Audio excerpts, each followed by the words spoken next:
Hello welcome to this video. आज के हम वीडियो में देखेंगे bases. So if you don't subscribe the YouTube channel, subscribe और जाके टेलीग्राम पे ग्रुप भी ज्वाइन कर लो। सो अभी हम ज़्यादा टाइम पास नहीं करते और सिंपली आते हैं कि बेसिस क्या होता है।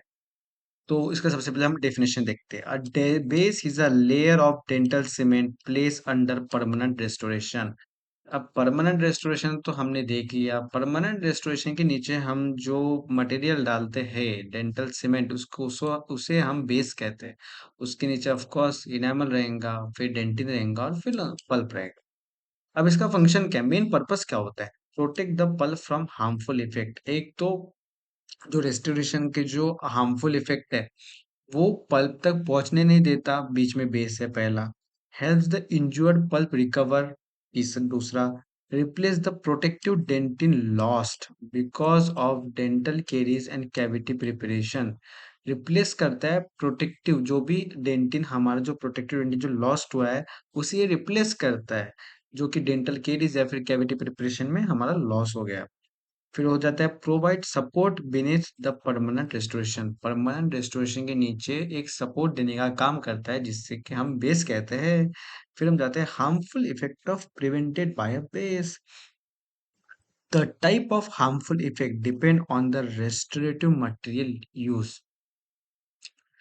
अब हर एक रेस्टोरेटिव मटेरियल अलग अलग है, उसके फंक्शंस अलग अलग है, उसके प्रॉपर्टीज अलग अलग है, तो वो कितना हार्मफुल इफेक्ट दे रहा है ये हर एक रेस्टोरेटिव मटेरियल वेरी करेगा। पहला जाता है, a base protect the pulp. मतलब एक बेस पल्प को प्रोटेक्ट करता है। Thermal insulation, heat and cold. अब हीट क्या है, कोल्ड क्या है? हीट। मानो कि जैसे हम अमालगम पोर करते हैं तो एक एक्सोथर्मिक रिएक्शन होती है, light amount of heat release करते हैं, बट कभी कभी लाइट अमाउंट ऑफ हीट भी पल्प को डैमेज कर सकते हैं, डेंटिन को डैमेज कर सकते हैं। तो इसको प्रोटेक्ट करता है हमारा बेस। फिर हो जाता है chemical insult, acid, monomer and other irrigating substances. Acid, monomer and other जो केमिकल्स रहते हैं रेस्टोरेशन में, वो भी कभी कभी पल्प को हार्मफुल इफेक्ट प्रोवाइड करते हैं। तो उससे बचाने का काम हमारा बेस करता है।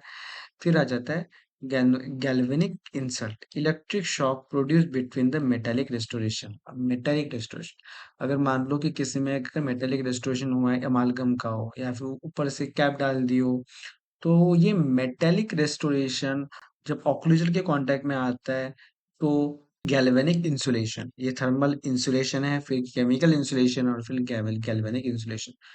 होता है क्या है, मेटल रेस्टोरेशन जैसे कि इसमें अमालगम आ गया या फिर मेटेलिक क्राउन आ गया, तो ये ऑक्लूजन के करते समय mild amount of electric shock से प्रोटेक्ट करता है हमारा बेस।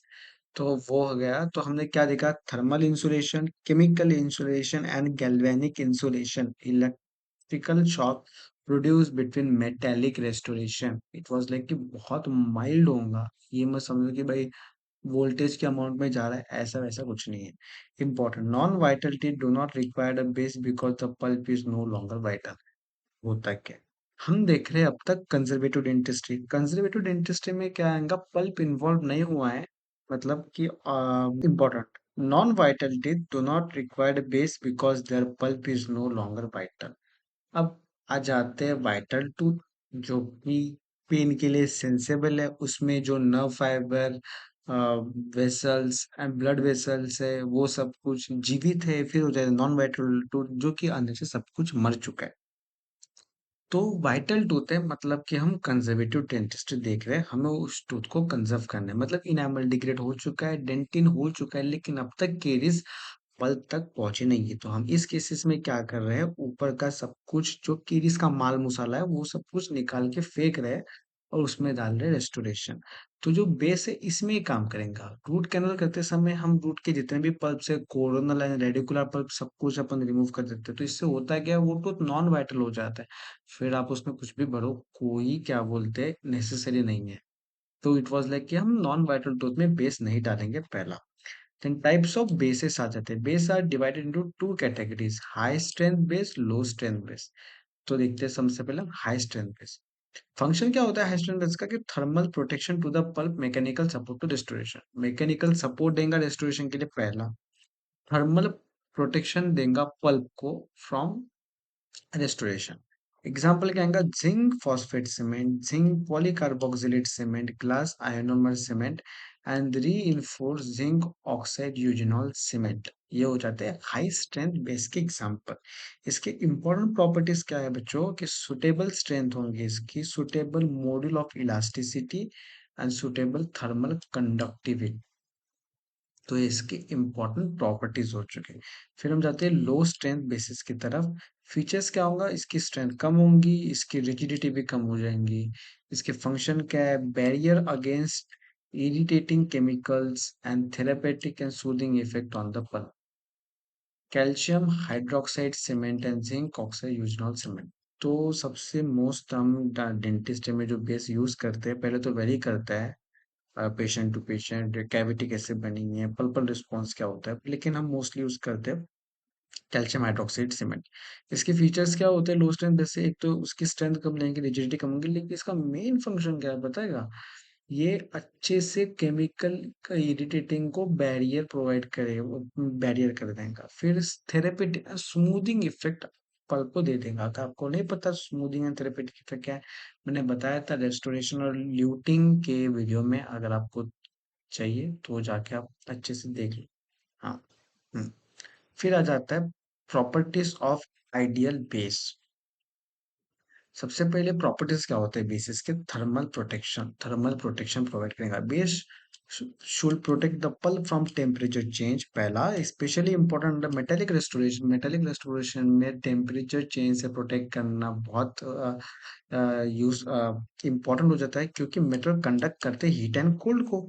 अगर आपने मान लो कि मेटेलिक डिस्ट्रोशन आपने हो चुका है, आपने कुछ गर्म खा लिया तो वो तो मेटल कंडक्ट कर देगा, कुछ ठंडा पी लिया तो फिर तो मेटल कंडक्ट कर देगा, फिर तो पल्प इरिटेशन हो जाएगा ना। Then most dental cement have low thermal conductivity. तो उस वजह से थर्मल कंडक्टिविटी नहीं होने से वो कंडक्ट नहीं होता, हमारा पल्प प्रोटेक्टेड रहता है। Their insulating property is similar to the tooth structure, cork and asbestos. अब रिक्वायर्ड थिकनेस क्या होता है, minimum thickness for effective thermal protection is 0.75 mm। 0.75 mm की डेंटिन की मिनिमम थिकनेस होनी चाहिए पल्प से, जिसमें हम क्या कहते हैं थर्मल प्रोटेक्शन अप्लाई कर सके, बेस कर सके। अगर 1 mm हो तो फिर absolutely good. A very thin wash of cement cannot provide a proper thermal protection under metallic restoration. A very thin wash of cement cannot provide a proper thermal protection under metallic restoration. फिर आ जाता है protection against chemical insulations. A base act as a barrier and prevent the irritating chemical from reaching the pulp. As it is, irritating substances may include acid होगा, monomer होगा, chemical release from restorative material in deep cavities close to the pulp, calcium hydroxide, zinc oxide, all these are more effective near the pulp, and the modern deep cavities. Moderately deep cavities, zinc polycarbonate cement and glass ionomer cement. This can also act as chemical barrier. अब होता क्या है, जितनी cavity deep होंगी उतनी वो pulp से नजदीक होंगी, तो उसमें क्या होता है कि आपको कोरोनल और रेडिकुलर पल्प को पढ़ के आना है, ये पल्प होते क्या और कहाँ पे प्रेजेंट होते हैं, and types of pulp. Calcium hydroxide और जिंक ऑक्साइड यूजल हम तब यूज करेंगे कैविटी डीप हो, पल्प के नियर हो, तो वहां पे क्योंकि वो सूदिंग इफेक्ट देता है और केमिकल उसको बैरियर करने में हेल्प करता है। फिर अगर कैविटी मॉडरेटली डीप हो तो फिर हम zinc polycarboxylate cement and GIC देंगे, क्योंकि ये also केमिकल बैरियर प्रोवाइड करते हैं। लेकिन अगर अगर हमने जीआईसी अगर डीप कैविटीज में हम इसलिए अवॉइड करते हैं, क्योंकि जीआईसी इतना स्मूथिंग इफेक्ट नहीं देता जितना कि कैल्शियम हाइड्रोक्साइड और जिंक ऑक्साइड यूजनॉल देता है, जो कि इन्फ्लेमेशन को भी कम करता है। और जितना पल्प नजदीक होगा उतना हमें पल्प को प्रोटेक्ट करना हमारा एक मेन पर्पस हो जाता है। फिर आ जाता है थेरेपेटिक इफेक्ट की तरफ। Some bases produce a beneficial effect on the pulp. कुछ बेसिस एक बेनिफिशियल इफेक्ट पैदा कर, जैसे calcium hydroxide act as pulp capping agent. Calcium hydroxide ना पल्प कैपिंग एजेंट बन जाता है, इसका एक फंक्शन है। पल्प कैपिंग एजेंट क्या है, मैं इस पे वीडियो लाऊंगा। Promotes formation of secondary and reparative dentin.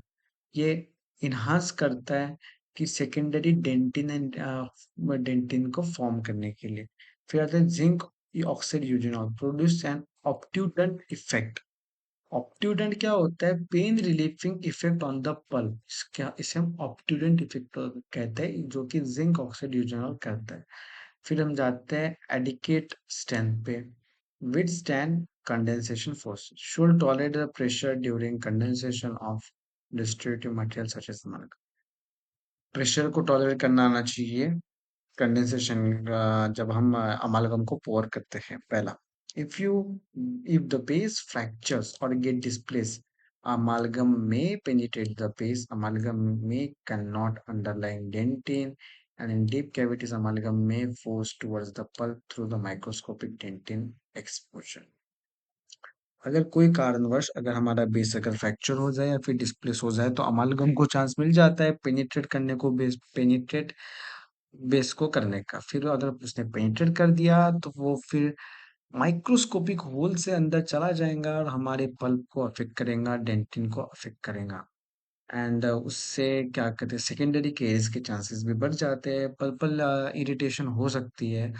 तो इसीलिए क्या कहते हैं, it has to be adequate strength के भाई वो फोर्सेस झेल ले भाई। फिर आता है withstand masticatory forces, should not fracture or distort under chewing forces. Mastication के वक्त तो फ्रैक्चर नहीं होना चाहिए। Chewing forces are transmitted to the base through the permanent restoration. Chewing forces directly base के पास जाते हैं परमानेंट रेस्टोरेशन से होके। फिर आ जाता है develop strength rapidly, should gain enough strength quickly. This permits early condensation of amalgam over it.